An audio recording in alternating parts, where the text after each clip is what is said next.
Hello hi नमस्कार. आज आहे होळी. तर होळीच्या दिवशीचं तुमच्यासोबत मी रुटीन शेअर करणार आहे, त्याचबरोबर पुरणपोळीचा स्वयंपाक पण. आणि आज नेमकं असं झालं ना, मला होळी होती आणि होळीच्या दिवशी आपला महिन्याचा प्रॉब्लेम झाला आणि त्यामुळे बघा मला पूजा वगैरे म्हणजे होळीची करता आली नाही, पण मग घरातली पूजा वगैरे झाली, त्यानंतर सर्व गोष्टी झाल्या बघा. पण मग असो आता बघा, सर्व गोष्टी नैसर्गिक आहे आणि ते काय आपल्याला सांगून होत नसता.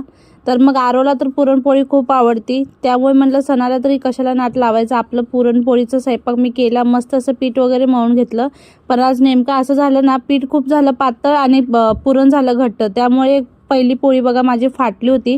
त्यानंतर परत मग मी आपल्या पिठाला पीठ टाकून चांगलं थोडं घट्ट केलं आणि त्यानंतर बघू शकता पोळी किती मस्त असे टम फुगलेली आहे.